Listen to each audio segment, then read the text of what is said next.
Welcome into the Hub Postgame show here on Sports Hub STL. Chris Pelikan, Joe Roderick with you, your friendly neighborhood bartenders, here to wrap up a not so fun Cardinals loss today, 8-1, your final score. This is the Hub Postgame show here on Sports Hub STL.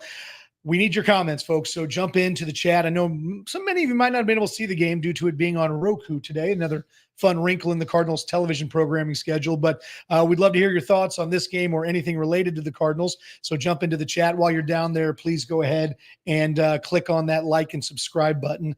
Do us a solid of that. So, Joe, 8-1 loss. They wrap up in Texas, having lost 2 of their 3 games by a comfortable Texas margin. Your thoughts on kind of what we saw today and maybe, again, not a great weekend in Texas overall. No, it's just it's every time you go in and you face a struggling team like the Rangers have been, you kind of look at it and you go, don't let us be the reason you get hot. Like, hey, you have the weapons there. I think on Friday when Stefan and I were kind of doing a series preview of all of this, you're looking at it and you're going, this team is top 5 in pitching. Their defense is right up there with the Cardinals as far as some of the best offense or defense in all of baseball. That offense, nobody knows why they're that bad. Nobody could figure out why they were so bad. They went and they hired Brett Boone as the hitting coach, and maybe things started to click when the Cardinals were in town. And it's okay, they're in the AL West. You don't have to worry about them. You don't have to play them again. You don't have to scoreboard watch Ranger games the rest of the year. They took 2 out of 3. You split a road series, and you just go back home. And it's one of those you tip. I guess you tip your cowboy hat and your 10-gallon. Yeah, which all the Cardinals apparently got on their off day on Thursday. And it's one of those where, we could dive, and we will dive into some of the bad parts of this. And I see people in the chat already kind of going into it about the worries of this series. Yes, there are bad things that we can go and we'll dive in and look at. You just got beat by a good offensive team today.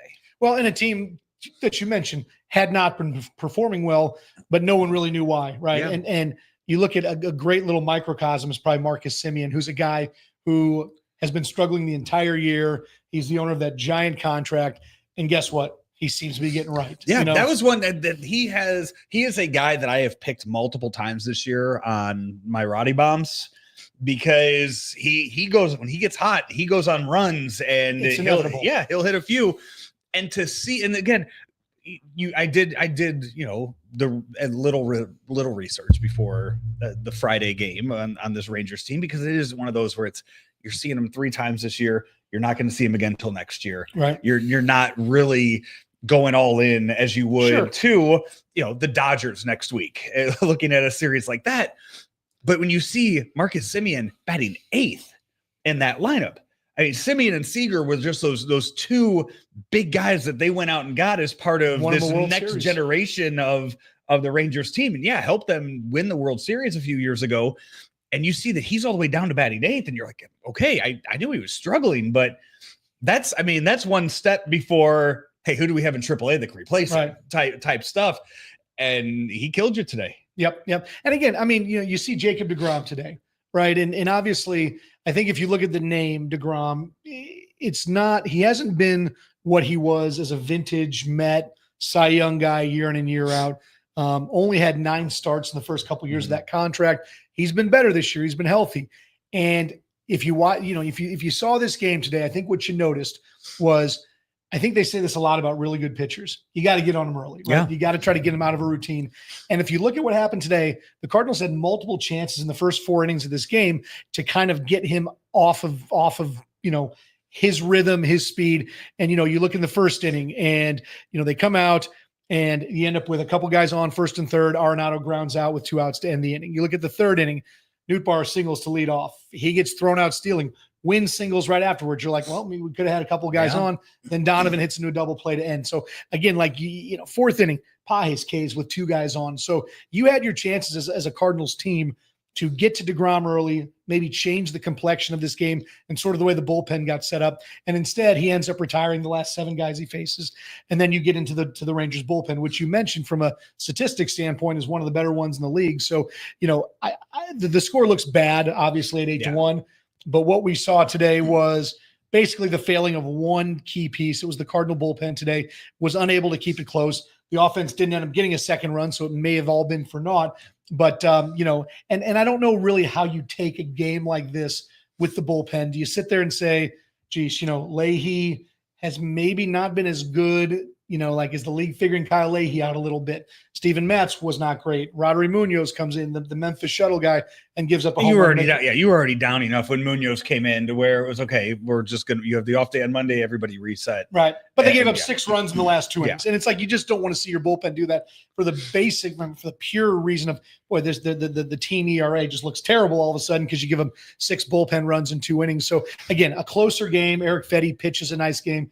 6 innings. He was in and out of trouble a little bit, but he only gives up the 2 runs. So Fetty continues sort of pumping out the proverbial quality start, kind of week in and week out. And this is sort of what we've grown to expect, out of Fetty. But again, I don't know that you take a ton from this. I agree with your thoughts on, at the end of the day, the road trip was fine. Maybe they're catching a resurgent Texas team here. They gritted out a win yesterday, which was a really nice sort of morale building win. They get a day off, come home for 9. I don't know. Can you dig too much into this thing? I just don't. I feel like you're facing a team now. You're coming up, and this is going to be a very difficult homestand that you're coming back to. You've already seen the Royals once. You're getting them now on the home side of the I-70 series, and then the Dodgers come to town. And if you have some success, if you take 2 out of 3 from the Dodgers, there better be 40,000 plus at Busch this weekend. Let's pack it up, people. There better be 42, 45,000 in that stadium this weekend. I don't care if you're there to see Shohei, which I wish I was in town to see that this weekend because I'd be there for it. You better be there for it. And if the Cardinals are winning, you're cheering on them. Back to your Leahy point, brought up his numbers. I don't know if I want to say that they're figuring him out because 2 out of the last 3 outings have been bad. I need more data, right? Yeah, it's such a small sample size with that because he did come out and and the control was there. 2 walks in his outing against Baltimore, 3 hits in his outing against the Diamondbacks. This is also, he is throwing so much for you too. He has already thrown 31 innings this year through 48 all of last year. Right. So maybe it is a case of tailing back a little bit on it, and maybe finding that other arm that can pitch in as the year goes on. We've chatted about this a little bit, and it feels like Ali, since he's been the manager of this team, has sort of liked to have a set order in the 7th, 8th, and 9th, and you can look over the years, whether it's, Jojo Romero's always been a kind of a fixture in this. And, Gallegos for a while was your 8th inning guy when he was. And so I'm wondering if, we were thinking is for a while, it looked like Phil Maton was going to be your dedicated 8th inning guy and was doing really well, had a couple of hiccup games. He bounces back yesterday nicely. But I don't know if Ali's kind of trying to force sort of this Romero's my 7th guy, Leahy's my 8th, and then we go to Helsley in the 9th kind of thing. But to your point, the starters have given them length this year thus far. There really is no reason to push anyone, and so there should be, but you do have to build up a lot of that trust with Jojo Romero. I mean, it looks like maybe they're starting to trust him a little more in that.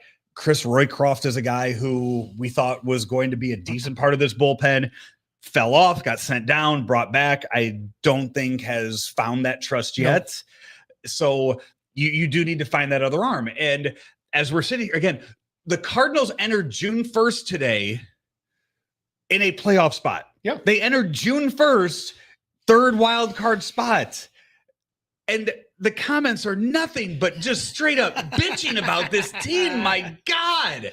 They are in a playoff so we need spot. To do the Aaron Rodgers here. Relax. Right. 100. Yes. And if we're going, they are in a position now where you start looking and saying, what do we pick up with the trade deadline?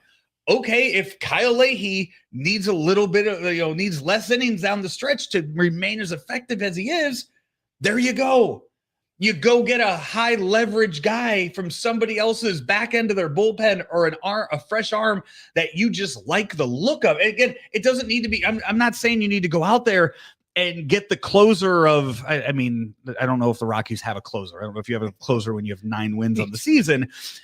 It's a case of, hey, we like this guy's arm angle out of the bullpen. We don't have anything like this. We're going to go out and get this guy, or we foresee Matt's getting some more starts. Maybe we go out and we get another effective lefty out there towards the end, and you start playing that game down the stretch. Hey, we play the Cubs a lot.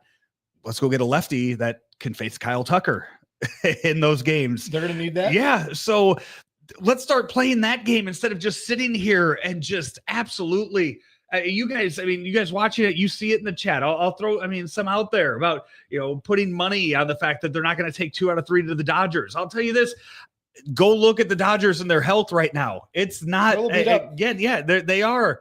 And anything can happen. It's a 3-game series. It could happen.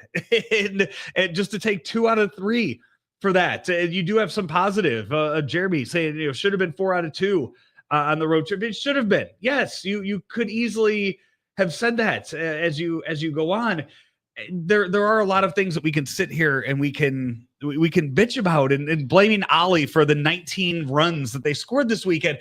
I mean, we have touted this Cardinal defense all season long. The first defensive play of the series, Mason Wynn makes an error. His first of the season, mind you. Yeah.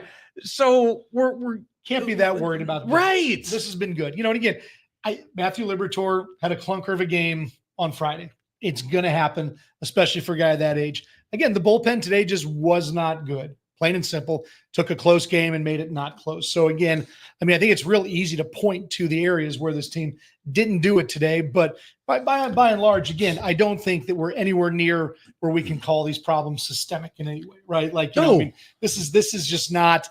There's not enough sample size, like you mentioned with Leahy. With this team, there's just not enough to sit there and say doomed for failure. And to the poster's point about losing 2 or 3 to the Dodgers. Well, you know what? Like most teams lose 2 or 3 to the Dodgers. So it doesn't mean that you're a bad team if that ends up happening, right? So I just still think that you're right. They've got a difficult homestand coming up. It'd be great to get people out to the stands. But this is going to be one of these kind of rubber meets the road homestands where you got to sort of see what you've got with this group. And I think it's going to be a good test for a team that I think is overwhelmingly played better than not. The 35-22 Yankees are about the verge of being swept by the Dodgers. They lost 8-5 on Friday night. I don't think a lot of people saw that game. It was on Apple TV, not Roku. I tell you this though, I would much rather have a game on Roku TV than Apple TV. I have Apple TV, so I'm going to disagree. I have Roku TV, so it's weird how that works. The Roku app, so that's weird. And then the Yankees lost 18-2. But I do have a 13-year-old who can find illegal streams everywhere. So my 11-year-old not there yet. He's not there yet. Got a little internet pirate. 18-2. The Yankees. Are the Yankees? Are their pets' heads falling off there in New York? I'm going to go ahead and guess that the chat rooms in New York are going crazy. But that's also New York, yes, people, right. So it baffles me that we're going to sit here and bitch and complain about a team that is currently in a playoff spot right now and flip-flopping back and forth with the Giants for that 3rd spot. But if you look, there's a pretty big gap between first out of the wild card and second out of the wild card. So if you're there right now and you're going, hey, we are one of 7 teams in the National League right now that have a chance at those 6 spots. I'm taking it. We're talking in June now. We're in June. I'm taking that. We're less than 2 weeks away from Claves Day. I don't call it Flag Day anymore. We call it Claves Day. But if this team can go the next 9 games and piece together a 500 homestand, whatever ends up being, then at that point in time, we're at Flag Day and we are 100%, in this thing. The Cardinals, are going to be a team that has to be reckoned with. And again, I'm looking at the underlying stuff, right? And if we want to have cause for concern, you can't say that the rotation is a cause for concern in any way at this point because everyone's performing. With the exception of Liberatore had a bad game, but everyone else is going out there. Sonny Gray absolutely did what an ace should do yesterday and brought the team back.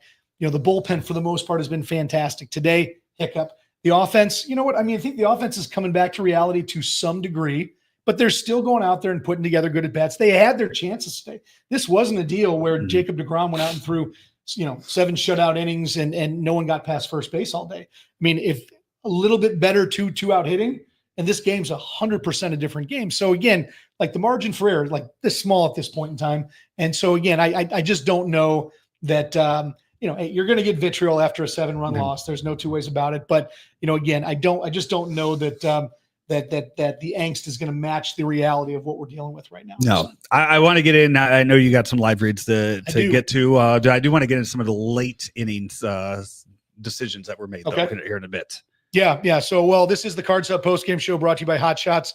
St. Louis is home for all the games, all the time since 1990. Find yours at hotshotsnet.com and by DraftKings. The crown is yours. And speaking of DraftKings, download the DraftKings Pick 6 app now and use the code STL Sports. That's code STL Sports for new customers to play. To play, $5 gets you $50 in Pick 6 credits, better payouts, bigger wins. Only with Pick 6 from DraftKings. The crown is yours. Gambling problem? Call 1-800-GAMBLER. Help is available for problem gambling. Call 888-789-7777 or visit ccpg.org in Connecticut. Must be 18 and over. Age and eligibility restrictions vary by jurisdiction. Pick 6 not available everywhere, including New York and Ontario. Void where prohibited. 1 per new customer. Bonus awarded as non-withdrawable Pick 6 credits that expire in 14 days. Limited time offer. See terms at pick6.draftkings.com/promos. He is Joe Roderick. I'm Chris Pelikan. This is the Cards Hub postgame show on Sports Hub STL. Cardinals lose 8-1 today. They wrap up their series in Texas, losing 2 of 3. Tough game today, 2-1 going into the 7th inning. And at that point in time, it all fell apart for the Cardinals bullpen. So, Joe, I know you said we had some other stuff to get into. We've got a bunch of folks jumping into the YouTube chat. We'd love to get your thoughts on this one. Why don't you let us know your thoughts on the game and then what drink you'd like Joe and I to pour you in order to get over this one as we speak to you from our bar here in Kirkwood. But yeah, Cardinals lose again, 8-1. And, we want your thoughts. Please hit subscribe and like when you're in the YouTube chat. Be a part of the Sports Hub STL family. So, Joe, what else you got? I'll take this. So Ralph chimes in. It's a 2-parter that he throws out there. The bottom of the Cardinal lineup needs to contribute. They are getting nothing right now from Arenado, Scott, and Pages. Goes on to say Nolan Arenado had 2 hits on the trip, which I think won. I mean, his contributions pretty much won them one of the games. Yeah. Pages had 1 hit. Victor Scott went hitless on the trip. Okay, Scott gets pinch hit for in a key situation. Yes. They bring Ryan Valade, who seems to be a bit of a placeholder at this point in time right now. And so again, right. I mean, maybe and I think there were multiple moves being made there that allowed you to do that, because in that moment you saw right before that they had Nolan Gorman pinch hit for Pages, and then okay, you look defensively. What all we need to do? We need to get a catcher in there. They're not going to have Pozo hit. Maybe that would have been a spot for Pozo to hit for instead of Valade, but they just wanted to see Valade get a swing. And hey, you know what? You're up here. We're going to use you. We're going to see what we have here. But what does that say about Victor Scott at this point in time if we're pinch hitting for him late in the game? Again, but he's struggling and he's out in a game. In that moment, it was still a close game. Yeah, it was absolutely. still a winnable game in that moment. So in that case, you're going, okay, we need the offense here. We're going to him. And I think Victor Scott's defense has been good enough, and his speed when he gets on the bases is good enough. He's not getting benched anytime soon. We're not going to see. I don't foresee Michael Ciani being called up to become the everyday center fielder with Victor Scott being sent back down. And are you 1,000% anti Lars Nootbaar in center? No, I'm not. But without Jordan Walker Walker, it makes it a little bit of a without difference. Jordan, you can't do that with. So Jordan Walker has been very good defensively this year. Mm-hmm. And you have seen that with them being confident enough to send Michael Ciani down to let Jordan Walker finish out games in right field. So you cannot, again, I am a offense first kind of guy. I would, if I'm playing MLB The Show, I have 0 issues with going with an outfield of Brendan Donovan, Alec Burleson, and Lars Nootbaar. I would do that 100% of the time on MLB. And if Nolan Gorman were hitting anything, because that's what happens. Right? Yeah, because then without Jordan Walker, with Jordan Walker being hurt, then you have Nolan Gorman playing second base. No problem with that. Go. I'm doing that on the show. Yeah. Yes. But in real life, Victor Scott's your center fielder, and he's one of the best defensive center fielders in the game. Yeah. And I get that. I get the leash on him. I get the leash on Pages, who let's kind of call a spade in this one. The offense is not there at this point for Pedro Pages. The arm, though, that when the pickoff, the back pick of Marcus Semien at second, nice. I mean, that was a great play call for whoever it is on the Cardinal bench who makes those calls there. And the tag, beautiful throw, beautiful tag. In that moment, just right there to where you go back and it's one of those where like, oh yeah, he was safe by, that was easy. Why would you not? And then you go back and you look at the replay and you're like, oh my God. Yeah. Oh, I know. He got that thigh. And so you were talking earlier about trade deadline stuff. And, I agree. You can always improve your bullpen at the trade deadline. And I think we also agree that this team will not make a move that would require them to trade one of their most valuable younger players, right? Like I don't see any deal where JJ Weatherholt's heading out the door or anything like that. No, they won't do it regardless of who might be available because it just doesn't fit the direction of the team at this point in time. Having said that, and we're talking about, if this team is where it's at right now, come the end of July, where do you improve? Am I wrong to say that maybe they should be looking for an offense, like a catcher with a little bit more offense, who's not a defensive downgrade, a major one? See, this is the thing. Who's out? Like, what catchers are out there? I have a name, which I'm 90% sure is a pie in the sky thought, but boy, I feel like he'd fit in well here. And there's some stuff going on. So if Atlanta continues to struggle the way that they're struggling, okay, yeah. They have already almost gone to a straight time split between Sean Murphy, who's a guy who's an all-star a year ago, and Drake Baldwin, who is this young up-and-coming guy, the left-handed bat. I mean, they love what he's doing out there, and he is earning his playing time. Sean Murphy's got 5 or 6 years left on a contract that's paying him probably 14 or 15 million bucks a year. I just, something tells me, again, maybe I'm wrong, but if the Braves are completely out of it, they're not playing great ball at the moment. They're coming back a little bit, but I will say, is this the kind of thing where maybe they might be interested in trying to dump some salary on a guy when they think they have the future lined up? And I think a guy like Sean Murphy, who at his peak is a middle of the order kind of guy, plays a good game defensively. And if you remember 3 years ago, before they signed Contreras, it was that age old question of, do we acquire Sean Murphy for prospects? Or do we acquire Wilson Contreras for money? We are not giving up on, who was it? Was it Gorman who they wanted? Or it might have been Nootbaar, actually. It might have been Nootbaar. God, I can't remember that one, who it was. But yeah, that was, back then, that was the decision. So the Cardinals then had interest in Sean Murphy. Let me throw one out there to you that's even, I wouldn't say the Sean Murphy one's ridiculous. What I'm about to say is ridiculous. On it to a degree. What I'm about to say is asinine. So I appreciate the precursor to that one.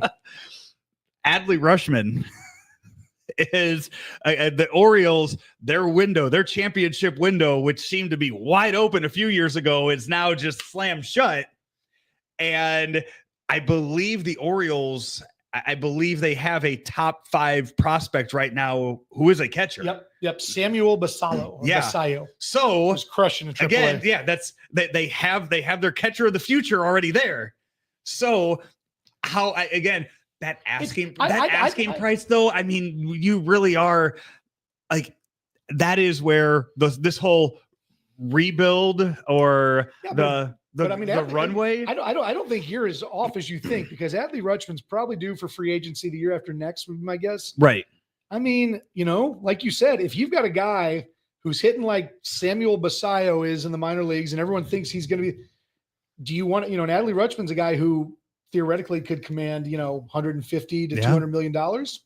You might not be that far off in terms of his availability, because it has been an unmitigated disaster in Baltimore this year. And Rutschman has not played that great.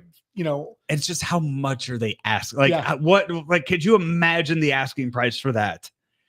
I don't want because to. I think it starts with, Weatherholt. Plus. Yeah. And then we're going to start. And that's where you're like, what about Nolan Gorman? That's how he right. Guys, He's a poor man's JJ Weatherholt. What do you? That's it. So that's, but I think that's where the conversation then just ends. Yeah, That's where it just comes to a stop. But I mean, I guess my question to you and to our friends in YouTube land today is, do you think that that's an area where they should be looking? Right. I mean, like, and I think that I just want to preface it all by saying that if you don't factor in how good the pitching staff has been with Pedro Pajes as the primary signal caller, then we're not doing this the right way, right? Mm-hmm. That has to play into it somehow. Having said that, if you go find the right guy, a good veteran, and maybe he is not somebody who fits into the timeline, maybe he's a guy who's on the wrong side of 30, but if it's a guy who's got a more consistent bat, and you feel good about handling a pitching staff just because the guy's done it for a long time. Mm-hmm. And again, I don't know who that is. I brought up the Sean Murphy thing just because I know that Drake Baldwin's kind of kicking the door down right now in Atlanta. And so it's one of those deals. But I'm just curious if people think that has Pajes done enough or not enough at this point in time for you to feel good about him being the guy on a team that is driving towards the postseason? I think if you don't have the amount of hitters that are struggling, then Pajes is a non-issue.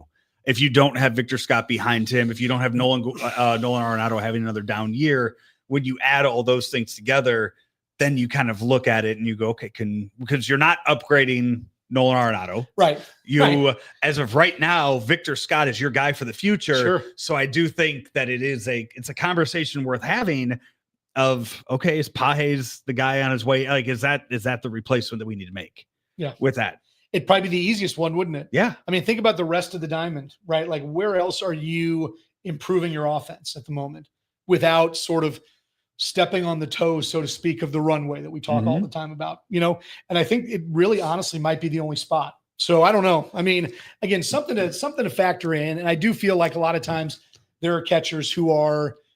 The catchers cycle a little bit, and I think that there's guys they could find, boy, I mean, we could sit here and we could probably do a little research and find a list of guys who might make sense. I mean, the Tampa Bay Rays just picked up Matt Tice from the White Sox as the White Sox look to sort of move some of their younger guys in, and he's a guy who's got a decent bat. I don't know that I think his defense is probably up to par with Pajes, and I think that's an important thing. You can't. They tried the hit first catcher for a few weeks to start the season. And obviously we know Ivan Herrera is not a catcher at this point in time. And that would be that would be the option there. And as they say, Charles chimes in and says, just keep minding there's no catching option down in Memphis. There aren't. Jimmy Crooks, right? I'm not. Is he a legit option? I don't think he is. I don't think the organization sees him as that. I think the organization is not as high on Jimmy Crooks as fans are. Yeah. And Baseball America ranks him, I think, the fourth best prospect. Yeah, and I think there are some underlying factors there that I don't think the Cardinal organization is a very, very big fan of his right now, especially with the guys in front. And yes, I do think the other option is, all right, Herrera back to catching with his bat, and then you find that other bat to DH or play wherever that fills in. And I think that's, but if you can find a catcher first, yes, unless you can find that other bat out there that plays second base or plays the outfield, and then you can move Brendan Donovan accordingly. I don't make many like hard and fast statements as it relates to this team, to baseball in general, because everything's so fluid. I will make a hard and fast statement that Ivan Herrera is not a catcher. He's not a big league catcher. No. And it's, stealing bases has never been easier based on all the factors. And even against guys with quick release times and big arms, people are still stealing bases left and right. Mm-hmm. I just think if Herrera gets any serious run, I mean, this will be Little League all over again, where a guy gets on first and he's on third before you know it. Yep. That's just the nature of it. And I say all of that also with the understanding that I think Ivan Herrera has got, the potential to be the franchise cornerstone, a third or fourth place hitter with this team for the next 10 years. He just needs to be focusing on hitting. Maybe he takes some reps at first base, so when Contreras is gone, he's the heir apparent there. But I mean, it's just the talk about, well, we'll work with him. We'll work with him on his technique. I mean, you know what? How much can you work with somebody when they just don't have the arm to play catcher in the bigs? And there's not many people who do. So it's not a shot at Ivan Herrera. It's just, we don't need to shoehorn him in the lineup. He can play DH. He can play first base, maybe as time goes on. And it's, you get that bat in there and you hit 300. He's young though. He's 20. I mean, you can still he's still really, really young. He is young, but I'm just saying, has he shown you anything as a catcher that makes you feel that it's not even he's not calling a good game or he's not reading things properly. I mean, he cannot throw people out. And it's not, I'm talking about Ellie De La Cruz. He can't throw, the third and fourth fastest guys out. So, I mean, I just think, today Pius allowed, 3 stolen bases, right? But it's not, part of that was Fetty being slow to home. Part of it is that Pius is a good catcher. I don't know that he's, Yadier Molina, the next coming of, but I mean, at the end of the day, it is easy to steal bases. And so you need to have an ace back there, somebody who's very, very good defensively to at least dissuade the thought of it. And I think Herrera is, he's open season, man. He's a green light, and that's why he hasn't caught much since he's come back. And that's 100%. Why they're carrying Ivan Herrera along with Pozo and Pages. So I said it. I don't think that's a all season deal with having Pozo and Pages up here. You don't think so? I just, with all the offensive stuff we talked, I trade for Sean Murphy, right? Right. Then you send him down and maybe even send Pages. He goes deep into the bench too. But it's just there has to come a point where you're going to need a better bat. And if you do trade for a bat, even if it's not a catcher, and you need somebody out there, even if, a Siani deal or something like that, I do think Pozo will see Memphis by the end of this year. Think so? Yes. You know what? Again, I'm going to disagree. I'll disagree with you on the premise that they don't acquire another catcher, because it seems to me that the team, just through their actions, I don't care what anyone says. Oh, he's, we're working with him on his development and blah, blah, blah. I mean, whatever, you can say that. I mean, he's played one game, right? A catcher since kind of the Pozo, being brought one or up. two. Has it been 2? Or I think it might have been in 1. I think it's 2 right now. Okay. Yeah. So again, I guess they're going to flip him the proverbial bone and say, the dream's not over. But again, and it's a case of they want his bat in the lineup every day. You need to give Contreras days at DH. You need to, there are other guys, that you need, Burleson. If you're going to get Burleson, Contreras, Herrera in the lineup, you might have to have Herrera throw the gear on like that. That's unless you're putting Burleson on the mound. I mean, but then you still, then you need, you're not using the DH anyway then. This is the Cards Hub Postgame Show on Sports Hub STL. Excuse me. I'm Chris Pelikan. He's Joe Roderick. Jump into that YouTube chat. Let us know your thoughts on today's game, on the Cardinals acquisition of Sean Murphy. I'm just kidding. That did not happen. Don't clip that off. Adley Rutschman, they're getting them both. That's the deal. Absolutely. Hit the like and subscribe button while you're in there as well. Join the family. And, again, Joe, so Cardinals lose today 8-1. They lose 2 of 3 to the Texas Rangers this weekend, a team that seems to maybe be turning a bit of a corner. Hopefully, and for their fans, that's the case. Cardinals get tomorrow off, and then they are back at it with 3 against the Royals. The homestand is a 9-gamer that also includes the Dodgers and Toronto. Yes. So, Joe, where are you at right now in this thing? I mean, we're 60 games into the season. We're starting to fun. sniff. It has been a lot of fun this year. Have to agree. Yeah, I mean, how can you not? From just the doom and gloom of spring training and going into the year, this is fun baseball. Yep. And when they are winning, when they're putting together, when they're winning series, when they're coming back, which they've done a lot of this year, it's been fun to watch. And I don't think there's a Cardinal fan out there that can deny that this team is far exceeding what they thought it was going to be at the start. So enjoy the run. Enjoy what they're doing right now, because this is much better than what we thought it was going to be. Yep, totally agree. And the fodder for discussion too continues to be, as we get deeper and deeper into the season, how much are we veering off the original plan, right? I don't think you are. Well, I think the question more is like, what do we do with Helsley? What do you do with Michaelis? What do you do with these guys who have expiring contracts, who might have value? I mean, are we at the point, I had this conversation with Grant yesterday, and I think, we've used the term runway a lot, and I feel like this team has earned its runway, right? Like, and I don't know if there's going to be an offer that makes the Cardinals say yes on Helsley. I don't think so.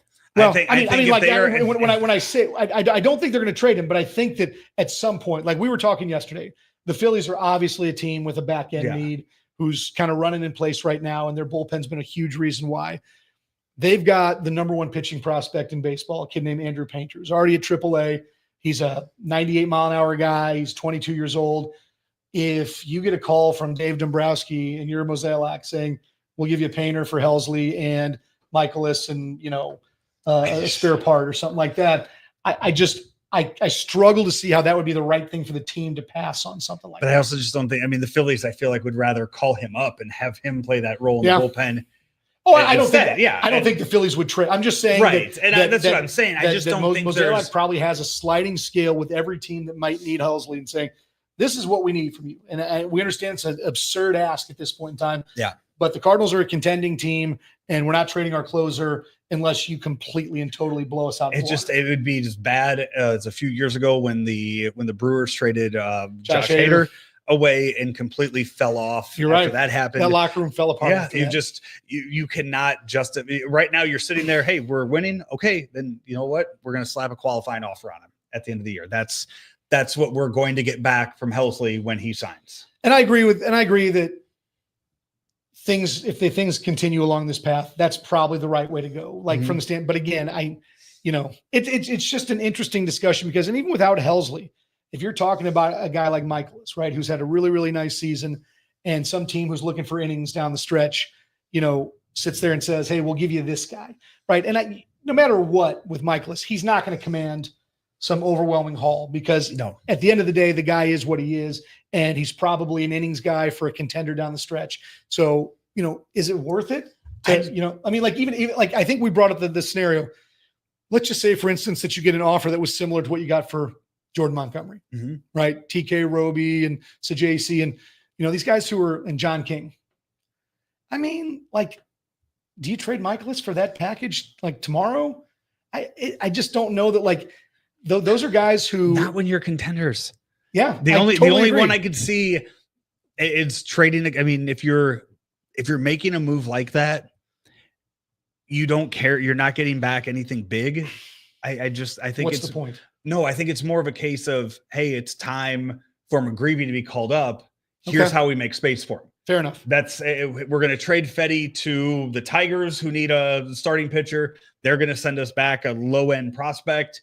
But more so, we're trading Eric Fetty to acquire McGreevy into our rotation. And I think that could be sold. Yeah. I think that's the move of, and also too, there's no attachment to Eric Fetty either. There could still be, I think there is that attachment to Michaelis, especially this year too, pitching much better, that he has regained that attachment to where, Fetty, okay, he's been here a year. We're trading him. Hey, in transactions, Eric Fetty or Michael McGreevy has been called up. Let's go down the wormhole just a smidge more. I know I'm getting ready to kind of wrap up the show on this one, but so Eric Fetty, if all these guys stay, Cardinals make a little run, they lose the wild card or whatever. Does Eric Fetty get a qualifying offer in the offseason from you? You don't. You can't tell me you would ever in a million years think about giving one to Michaelis. He's way too old. No. The qualifying offer will probably be north of $20 million next year. Right? And that's where.